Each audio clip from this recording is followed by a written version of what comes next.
Willow and I had been childhood friends, waiting for the right moment to break through the invisible barrier between us. Just when we were about to confess our feelings, a girl appeared before us, claiming she was our future daughter. She said that in the future, I not only abused her but also cheated on Willow with another woman. In the end, I abandoned my wife and daughter to run away with my mistress. So, she was determined to prevent our relationship, insisting she would rather never exist than see such a future unfold. But what she didn't know was that I already knew the future. Watching her tirelessly try to set Willow up with other men, I couldn't help but smirk coldly. Chapter 1. After school, Willow and I were dragged into a small alley behind the school by a girl. She was beautiful but clearly not in her right mind, calling me and Willow Dad and Mom. I stared at her in silence for a while, then reached out to feel her forehead. "Miss, are you all right?" She impatiently swatted my hand away and continued looking at Willow with tearful eyes. "Mom, I'm telling the truth. I'm really your daughter from the future." Willow gave her a long, hard look,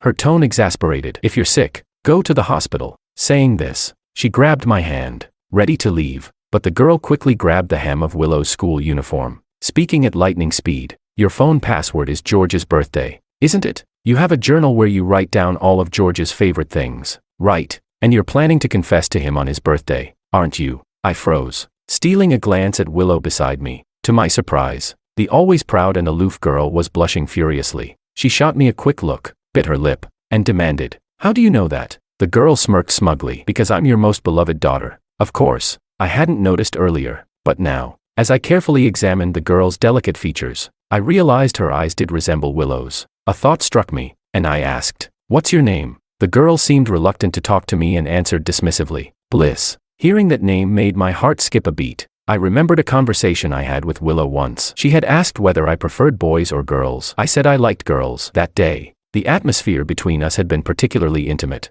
and I even joked that if we ever got married and had a daughter, I'd name her Bliss, to symbolize happiness and sweetness. I wanted us to be blissful together, even when our hair turned gray. Looking at Bliss's animated expression now, a mix of bitterness and disbelief churned in my chest. Almost instinctively, I reached out to touch her hair, but she dodged away. When her gaze swept over me, it carried unmistakable disdain. "Mom, can you please stop liking George?" Her tone was laced with genuine hatred. "You treat him so well, but he's never satisfied. In the future, he not only abuses me but also cheats on you with a younger woman. When you confronted them, they even hurt you." Chapter 2. Willow and I stood frozen. Bliss's heartfelt words seemed to hit their mark. Willow, almost unconsciously, got drawn into the emotion. She instinctively retorted, "That's impossible. George is a kind and gentle person." Bliss looked at her, exasperated. "I've traveled through time. I know exactly what kind of person he is. You're just too infatuated with him right now to see that you're missing out on your true love." Willow was about to argue further when a low voice came from the alleyway's entrance. "Willow." The moment Willow saw who it was, her pretty face turned icy cold, but Bliss's eyes lit up. "Uncle Ito." Following their gaze, I turned to see Makoto standing at the alley's entrance. He wore an oversized school uniform, his thick glasses hiding half his face. When he spoke, his words were thickly accented, his braces showing whenever he opened his mouth. At first glance, everyone thought he was completely unremarkable, but Makoto had done something extraordinary, something others would never dare. He once confessed to Willow publicly in front of the dormitory building. Willow had politely rejected him, but the incident became fodder for gossip among the students. They mocked him, calling him delusional and out of his league, a toad dreaming of eating swan meat. People thought Makoto would give up after that. Surprisingly, he didn't. From that day on, he showed up everywhere Willow did. Eventually, Willow got so annoyed by his persistence that she started treating him coldly, even sarcastically. Still, Makoto didn't give up. He continued chasing her. At that moment, Willow showed him no kindness either. She grabbed my hand, trying to leave, but as we passed Makoto, he grabbed her arm. I stepped forward, glaring at him directly. Makoto immediately let go, carefully pulling 2 movie tickets from his bag. He nervously said, "Willow, can I take you to a movie this weekend? Just to thank you for helping me last time." Makoto didn't come from a wealthy family. His thick accent often made him the target of ridicule at school, where students mocked him as a bumpkin. Before, it had only been verbal bullying, but after his confession to Willow, he offended the school bully, who had a secret crush on her. The bully even challenged me after class to a fight. Furious at the thought of Makoto, though stronger, he couldn't shake me off, and we ended up bonding through the fight. Oddly enough, the bully became a fan of Willow and me as a pair. Naturally, he began bullying Makoto. When Willow found out, she warned the bully, forcing him to back off for good. Now, Willow didn't take the movie tickets, instead frowning and asking, You're barely scraping together your tuition. Why waste money on movie tickets? Makoto chuckled awkwardly, looking down. I earned this from a part-time job over the past couple of days. Willow paused, her gaze faltering as she looked away. Then, in a cold tone, she said, I'm busy. This weekend is George's birthday. Chapter 3. As I held Willow's hand, leading her out of the alley, I glanced back. Bliss was stomping her feet in frustration, while Makoto stared at our clasped hands with unmasked jealousy and resentment. In his eyes, I saw a mixture of bitterness and hatred. It wasn't new. As Willow's childhood friend, I'd been with her for years. Our families were well matched, making me a constant reminder of what Makoto lacked. Makoto once confronted me about it, saying I was just lucky. He claimed that if he had my background, he'd be standing next to Willow instead. At the time, I was preoccupied with solving a math problem in my head, but I still gave him a polite smile and said, Makoto, instead of telling me this, why not go back and solve a few more problems? If you can't change your circumstances, why not work hard to change your future? Unfortunately, my well-meaning advice was taken as an insult. From then on, Makoto despised me even more. Bringing my thoughts back to the present,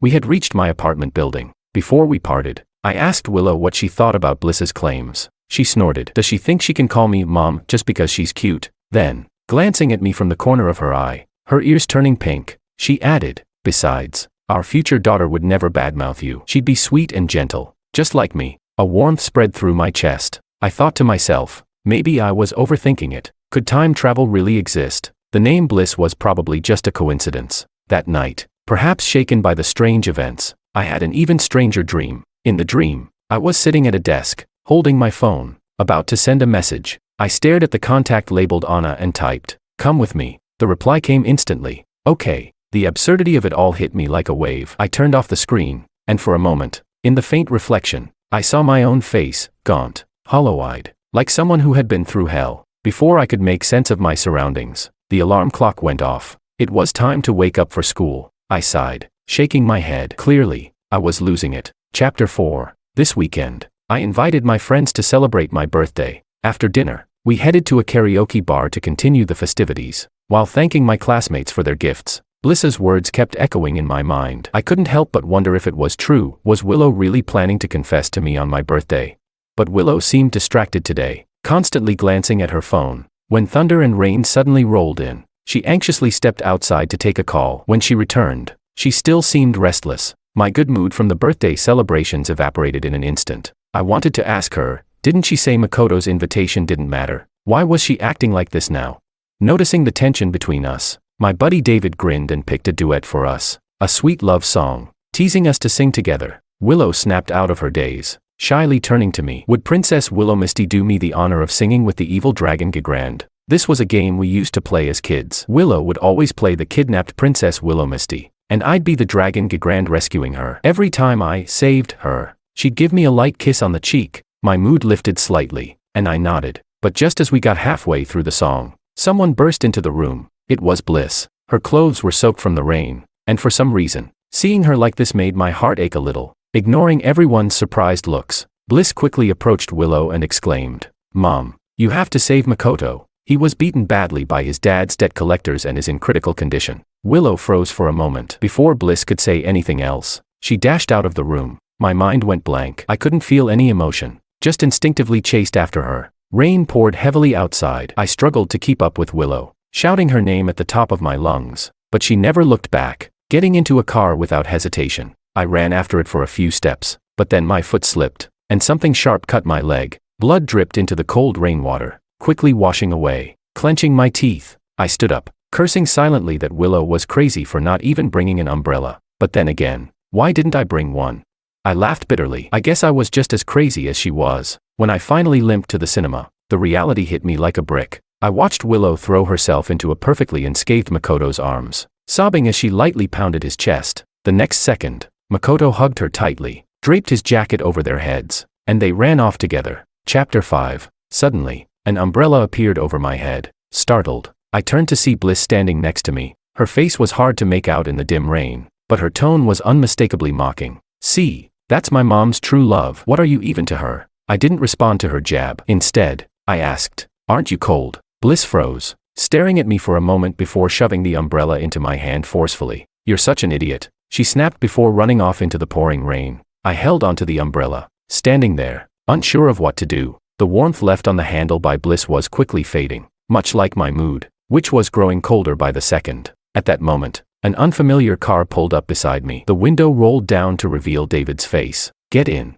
man," he urged. Soaked to the bone, I hesitated, worried about dirtying the seats, but David pressed me reluctantly. I opened the door and climbed in. "Thanks, David," I murmured, finally snapping out of my daze. David rolled his eyes. "Come on, no need for thanks. And if you're thanking someone, thank my aunt. If she hadn't come to pick me up, I wouldn't have caught up to you." Turning to the middle-aged woman in the back seat, I quickly expressed my gratitude, only for David to burst into laughter. "You've got it wrong, George. She's our housekeeper." My aunt's in the front seat. Confused, I looked to the driver's seat and realized David was right. The woman driving wasn't a woman at all, she was a girl. From my angle, I could only see her sharp, delicate profile, but she was clearly younger than David. "Thank you," I said politely. She didn't seem pleased, her tone frosty. "It's nothing." David leaned over and whispered, "Don't take it personally, George. She's always like this, walking around with a face like everyone owes her money." Speechless, I didn't know how to respond. The girl in the driver's seat,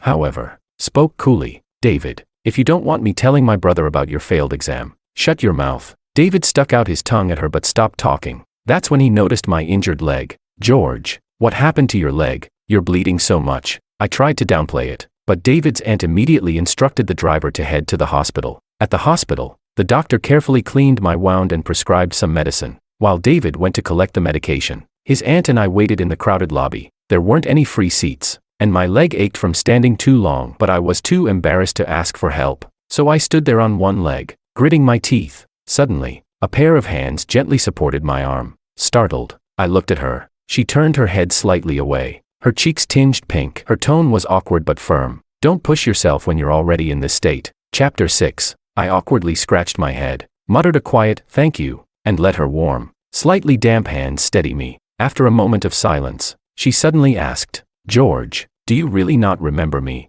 Under the light, I could finally see her face clearly. Her features were delicate, as if crafted by an artist, every line soft yet precise. Her complexion was like the faint blush of dawn, a subtle warmth radiating from her. But when you looked closely, her expression held a frosty elegance, like sunlight on a snow-covered peak, beautiful but distant. Her eyes were veiled with a misty haze, as though a shimmering light danced just out of reach. I searched my memory carefully, but aside from knowing her through David, I couldn't recall any other connection between us, and David rarely mentioned his family. Tonight was the first time I'd learned he had such a young aunt. Puzzled, I looked at her. She lowered her gaze, seemingly disappointed. Then she said, "Qingqiao High School, third debater for the opposing team." The words hit me like a bolt of lightning. I suddenly remembered last year's debate competition. Representing our school, I had gone to Qingqiao High School to compete against them. The host school, their third debater didn't speak often, but every word she said was sharp and to the point. Of course, I hadn't backed down, and our debate turned into a direct face-off.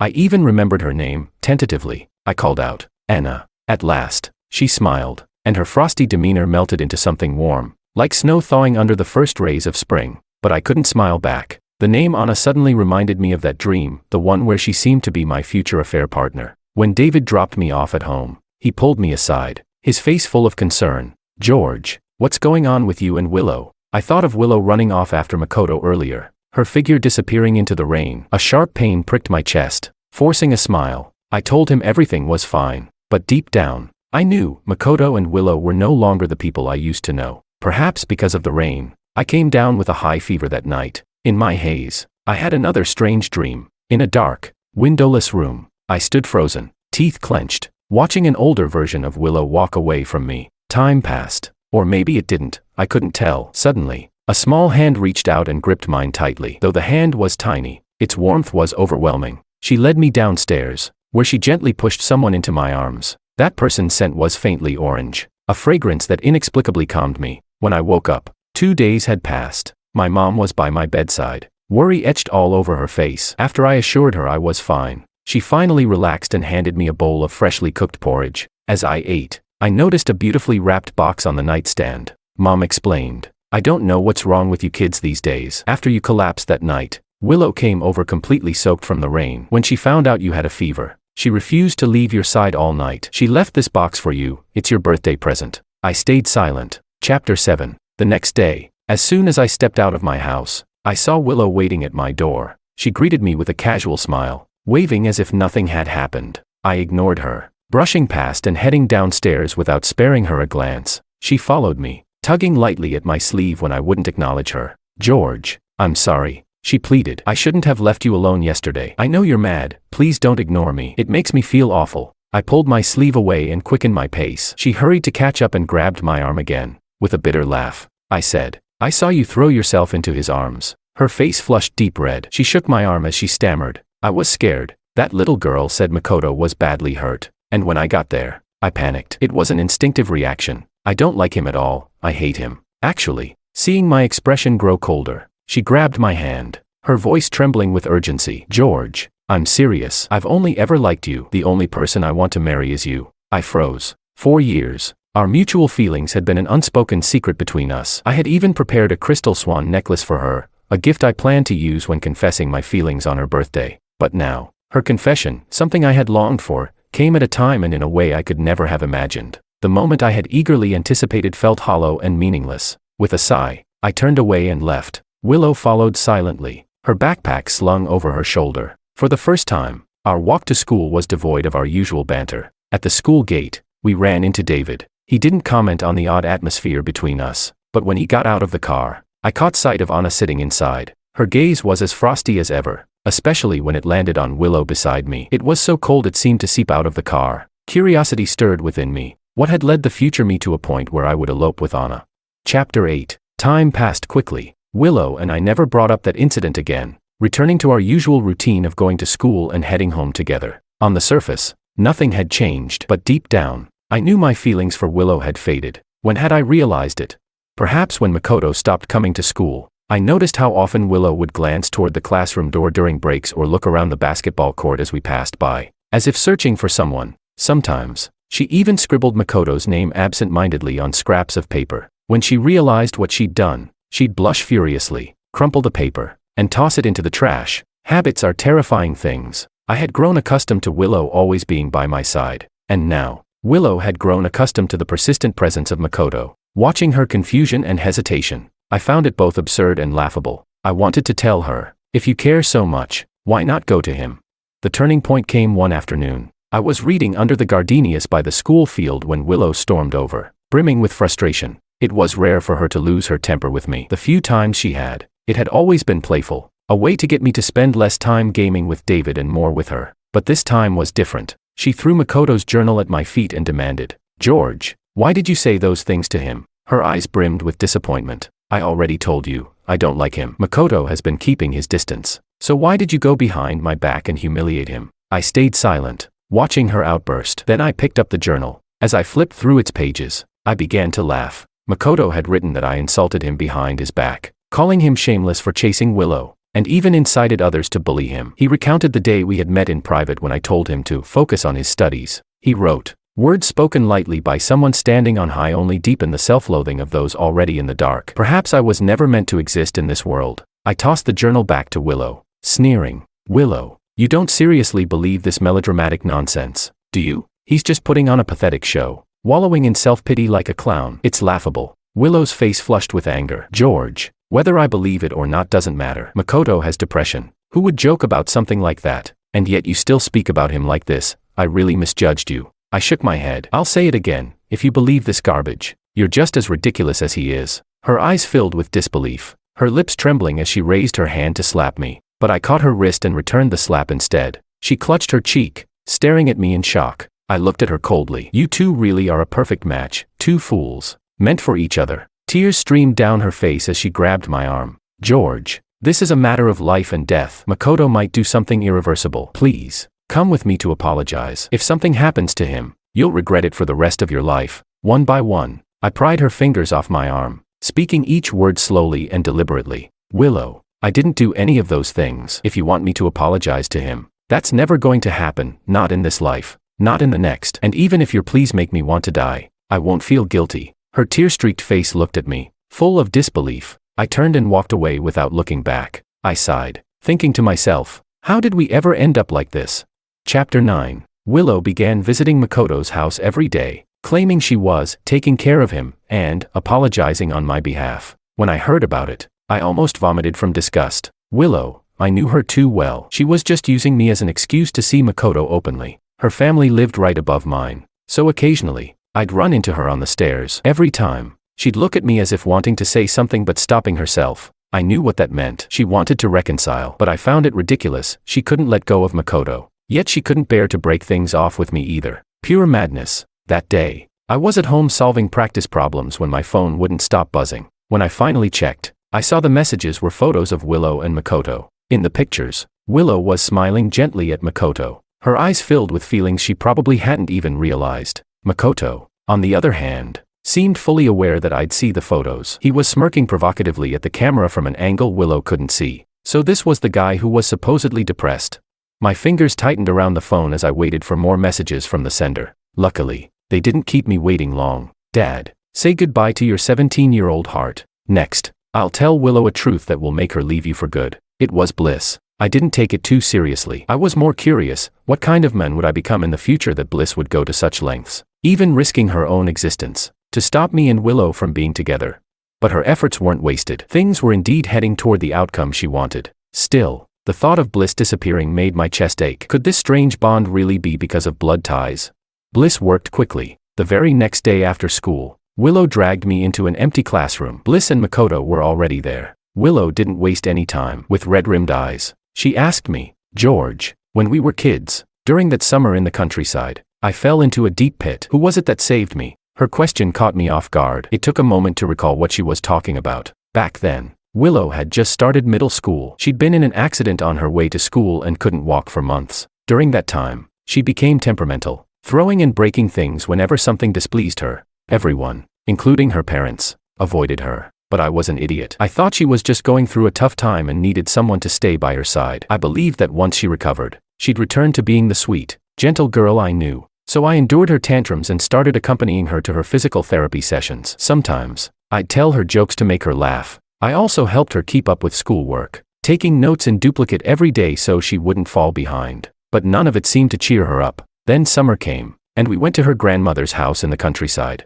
One evening, she insisted on going out alone in her wheelchair. When she didn't come back by dusk, I panicked and went looking for her. I found her lying beside a deep pit. When I called her name, she finally woke up. Seeing it was me, she burst into tears and threw herself into my arms, saying, I'll listen to you. I'll try to live well. Chapter 10. Now, Willow was looking at me with pain in her eyes, waiting for an answer. I replied, I don't know. When I found you, you were lying beside the pit. Makoto scoffed. You're lying. You tricked Willow. If it weren't for you, she and I wouldn't have missed out on so many years. I thought she remembered me all along. I looked at them coldly and said, I'll say it again. I don't know who saved her. Willow didn't say anything when she woke up. So how would I know? And I never claimed to be her savior. If she assumed that on her own, what does it have to do with me? I, George, don't need to steal credit from anyone. Enough. Willow couldn't take it anymore. She looked at me with utter disappointment. George, all these years, I was in love with the wrong person. I stayed silent for a long time before finally laughing bitterly. Willow, I'm curious. If it had been a dog that saved you that day, would you have fallen for it? Your love is so cheap that it wasn't worthy of me. Bliss had been right. It was time to say goodbye to my 17-year-old heart. In the end, Makoto led a sobbing Willow out of the classroom. I slumped against the wall, my mind a chaotic mess. A soft sniffle caught my attention. I turned around to see Bliss in the corner, blood dripping from her nose. Panicked, I reached for my phone to call for help, but she stopped me. Helpless, I took her to the restroom to clean up the mess as best I could. After we left the school, I saw her standing there in a daze. A strange unease stirred in me, and before I could think it through, I walked back to her. Want to stay at my place tonight? I asked directly, and she hesitated before nodding. When we got home, my mom had already prepared dinner and was sitting on the couch with my dad, waiting for me. I told them Bliss was a classmate who needed a place to stay for the night. They didn't mind at all and even took an instant liking to her, holding her hand as they chatted. For once, I saw Bliss drop her usual guarded demeanor, sitting quietly and behaving herself. Then my mom exclaimed. Now that I look closely, Bliss's nose and mouth resembled George's. Even that little mole on her nose bridge, George used to have one there too. I froze, instinctively glancing at Bliss. She was already staring at me with a complicated expression. I had always noticed how much Bliss resembled Willow, but now I saw she had some of my features as well. It was a feeling I couldn't describe. Aside from my parents, there was someone else in the world who shared my blood. Fearing my parents might catch on, I hurriedly sent Bliss to the room I had prepared for her after dinner. That night, With Bliss in the house, I had an unusually long dream. Chapter 11. In my dream, I married Willow. She was as gentle and lovely as ever. Just like when we were kids, I treated her like a fragile treasure, holding her with the utmost care. We shared countless sweet moments, just as I had once imagined, a love that would remain sweet forever. But everything changed with our first fight after marriage. The argument began because she insisted I quit my job to care for her during her pregnancy. She was dissatisfied with every nanny I hired, replacing them 7 or 8 times in just a month. She wasn't happy unless I was with her every second of the day. At one point, she even called my boss and berated him over the phone. That fight escalated quickly, involving both our families. I chalked it up to hormonal mood swings during pregnancy and apologized first, promising to take leave during her later months. She tearfully admitted she just felt emotionally unbalanced. It wasn't fair that men didn't have to endure what women did to have children. She didn't truly blame me. Feeling guilty, I hugged her tightly. But after Bliss was born, Willow seemed to change entirely. The woman who once didn't care much about punctuality now left the house early every morning, skipping the breakfasts I prepared. She often came home late, smelling faintly of smoke. Suspicion gnawed at me. I hired someone to investigate, and the truth came crashing down one day. Armed with evidence, I stormed into her office and caught her laughing and chatting with Makoto, her hand resting on his arm. Makoto was unrecognizable from his high school self. Gone were the thick glasses and timid demeanor. He now wore a tailored suit and styled his hair with precision,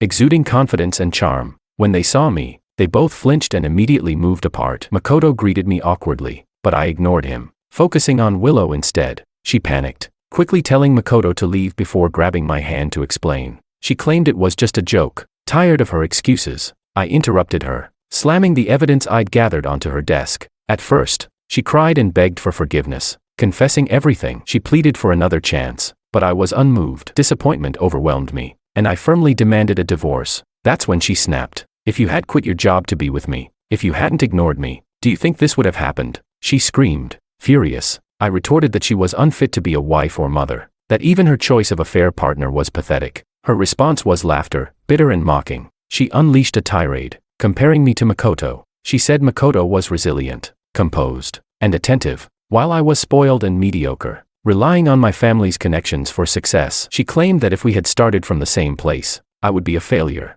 At the time, my mother was gravely ill, her life hanging by a thread. The weight of Willow's words pushed me closer to the edge of emotional collapse. That was when Anna entered my life. She was my mother's attending physician. "You're George," she said, "and you don't need to compare yourself to anyone else." That single sentence pulled me back from the brink. At the end of the dream, Anna reached out her hand to me. "I've always been here," she said. "You only need to turn around to see me." The dream was so vivid, so real, that it left me believing it might truly be a glimpse of my tragic future. When I woke up, my face was damp with tears. Looking up, I saw Bliss sitting at the table, her chin resting in her hand as she stared at a photograph. The picture showed me with my parents, all of us smiling brightly. "Bliss, why did you lie to me?" I asked suddenly, startled. She turned to look at me, her eyes wide. I gave her a bitter smile. "It was Willow who cheated, wasn't it?" Bliss shot to her feet. "How do you know that?" I didn't answer her. Instead, I locked eyes with her panicked gaze and said slowly, "Why did you come back? Do you hate me so much that you're willing to erase yourself just to push Willow and Makoto together?" Bliss lowered her head, her expression unreadable, but her voice trembled as she replied, "Yes, I hate you, Dad." With that, she ran out of the room. My hands clenched into fists, the pain biting into my palms. I couldn't understand why she would do this. Chapter 12. Willow and Makoto ended up together. I heard the news while attending David's birthday party at the Yu family estate. Unable to endure the pitying glances from everyone in the lively hall, I excused myself and stepped out. After all, who would have thought that Makoto, once dismissed by everyone, would actually win over Willow, the school's star, and that too while she already had me, her childhood friend. Before I knew it, I found myself in the Yu family small garden, where I saw Anna sitting on a swing, reading. A gentle breeze brushed her dark bangs aside, revealing her ever-calm eyes. On her lap was a box of candy, more than half of it already gone. I couldn't help but smile. This elegant young lady had an unexpectedly quirky side. Hearing the sound, Anna looked up. When she noticed me staring at her candy with amusement, her ears turned red, but she maintained her composure. "Want some?" I nodded, took the candy she offered, and sat on the swing next to her. Suddenly, I thought of the dream I had. I asked, if I were just an ordinary person, with no shine or privilege, would anyone still like me? It was a strange question, but Anna answered seriously. "Of course," she said. My heart raced. "Why?" I asked. Anna smiled, a radiant smile. Like starlight in the dark night. I'll never forget the first time I saw George, she said. Your eyes were confident and composed. During that debate, even when your team was at a disadvantage, you stood firm, presenting your arguments with conviction. Though you narrowly lost, you won everyone's admiration. I believe that a man like you could never be truly ordinary. Even if you lose your way temporarily, you'll eventually find your light again. Anna's gaze met mine, her tone soft yet resolute. But honestly, no matter how many people love you, it won't matter if you don't love yourself first. Never doubt yourself because of someone else's words. Her words warmed my heart and cleared my mind. Looking up at the sky, I murmured, "Thank you, Anna." Later, I treated David to a full day at the arcade, even renting out the entire place so we could play freely. By the time we finished, David had to rush to a private birthday dinner his parents had arranged for him, so I let my driver take him there first. Before leaving, he told me to wait, his aunt would come pick me up. I didn't want to trouble her, but to my surprise, Anna arrived within 2 minutes. It was as if she had been nearby all along. Without waiting for me to say anything, she grabbed the plush Jigglypuff toy I'd won at the arcade and hugged it, nuzzling it playfully. "Consider it a gift," I said politely. She scoffed lightly. "I'm not taking it for free." Pulling a hand-knit khaki scarf from her bag,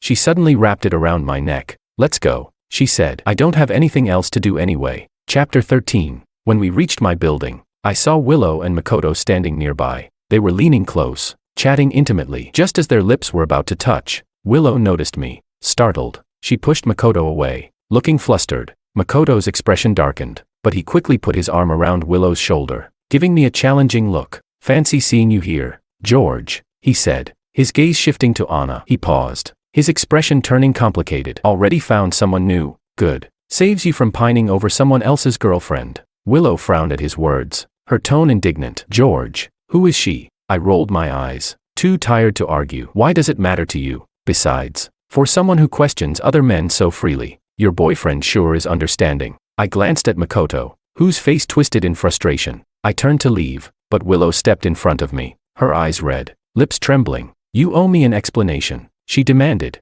I almost raised my hand to slap her, but before I could act, Makoto interjected, yelling, "What? You're going to hit a woman now? If you're a real man, hit me instead. Bullying women makes you what? A tough guy." It was the first time anyone had ever made such a request to me, so, without hesitation, I granted it. Before he could finish speaking, I punched him square in the right eye. Stumbling back, Makoto tried to say something else, but I followed up with a sharp slap across his face. He froze, crouched on the ground, cursing me for being dishonorable, but he didn't dare get up again. Even so, Willow still blocked the staircase, refusing to let me pass. I sighed, ready to push past her, but Anna stepped forward instead. Her gaze was icy as she stared Willow down, her presence intimidating. Unable to argue, Willow stepped aside. Though her unwillingness was clear, Anna adjusted my scarf and said with a knowing smile, "Go on up. Don't get the scarf dirty." I nodded and hurried upstairs. That evening, Willow knocked on my door. Outside, she wore her usual smile and said cheerfully, "My parents aren't home tonight. Can I join you for dinner?" In the past,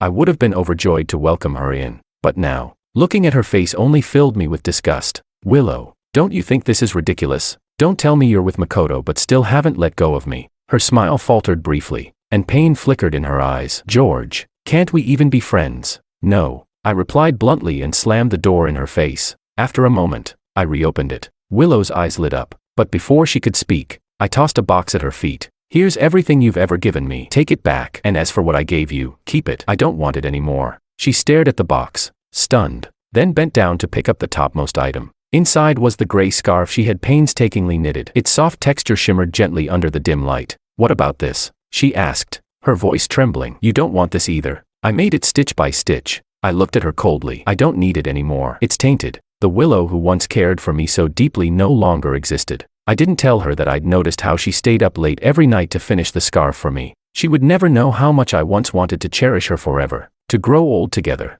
As I closed the door, I saw her clutching the scarf tightly, her face filled with pain and confusion. Chapter 14. Life seemed to return to its former rhythm, only now, there was no Willow, and Anna was slowly becoming a larger presence. Anna always found excuses to visit David and would conveniently bring an extra lunch, inviting me to try it. On weekends, she often asked me to join her at the library to study. Finally, during one of these library visits, Anna couldn't hold back anymore. "George," she asked, "why don't you respond to my feelings? Do you even realize how I feel about you?" Caught off guard, I nodded awkwardly, then shook my head. Her expression turned puzzled. Isn't it obvious? I make special lunches for you and even invite you out on dates. I was speechless. What kind of dates always take place in a library? And as for her special lunches, who considers dishes like cucumber salad, cold tomatoes, boiled eggs with soy sauce, or, most absurdly, plain rice with 2 sausages a heartfelt gesture? I sighed and leaned closer, whispering in her ear, how about we go to the beach next week? I hear there'll be fireworks at night. Anna's face turned crimson as she pressed her lips tightly together and nodded emphatically. Satisfied, I couldn't help but smile. After parting ways with Anna, I returned home just as heavy rain began to pour. Watching the downpour through my window, I found myself wondering, where was Bliss? Or, was she even still here? A wave of sadness crept into my heart, tinged with a faint bitterness. George, a familiar voice interrupted my thoughts. Turning around, I saw Willow. Her face carried a mix of sorrow and joy. George, I broke up with Makoto. I froze for a moment before replying flatly. That has nothing to do with me. You didn't need to tell me. I turned to head upstairs, but she suddenly hugged me from behind. A faint scent of alcohol lingered in the air, making me frown. Let go. Willow, I said, my voice filled with disdain. Her voice trembled as she cried. George, I was wrong. I finally realize now that it's you I've loved all along. I can't stand living without you. Can you forgive me? By the time she finished, her words were barely coherent through her sobs, but I felt nothing. I shoved her to the ground without hesitation. As she sat there in pain, I looked down at her from the stairs and said coldly, honestly, Willow, your behavior is pathetic and revolting. Thinking about her future with Makoto only deepened my loathing. Maybe I should thank you for leaving me, I added. Without sparing her another glance, I turned and walked away, but through the heavy rain, I caught a glimpse of a familiar figure. Excited, I tried to get a closer look, but when I blinked, the figure was gone. Bitterly, I smiled to myself. Was I thinking about her too much lately?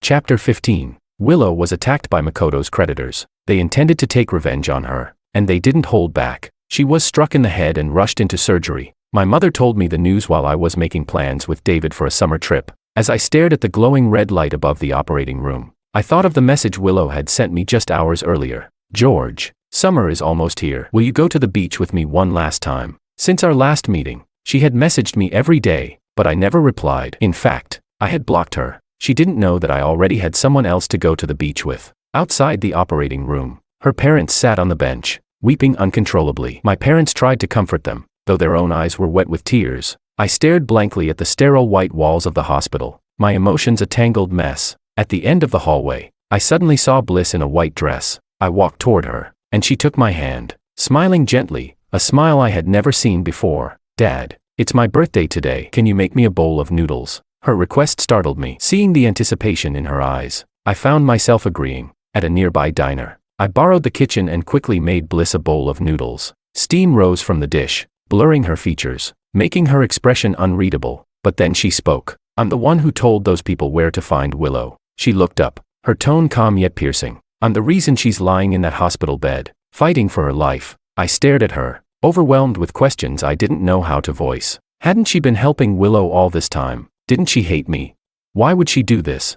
In the end, I felt too exhausted to ask. Bliss's actions and words had always been beyond my comprehension. Perhaps today had drained me too much. I slumped over the table and fell asleep, slipping into another dream about the future, a dream I hadn't had in a long time. This time, it was all about my daughter, Bliss. I saw her as a newborn, her grape-like eyes shining as she smiled at me. I saw her at 5 years old, crafting a clay cake and singing happy birthday to me after Willow forgot my birthday. I saw her at 10, proudly telling everyone at the parent-teacher meeting, I have the best dad in the world. I saw her at 13, brandishing scissors at Willow and Makoto after learning the truth about their betrayal. Finally, I saw her at 15. She found Anna at the hospital and solemnly said, if you ever treat my dad poorly, I'll haunt you even as a ghost. Anna, wearing her white coat, didn't laugh at the seemingly childish threat. Instead, she bent down and held out her pinky. I understand. Let's make a promise, Anna said. Bliss hooked her pinky with Anna's, smiling brightly. After leaving the hospital, she sought out a secluded spot and took out an old-fashioned phone.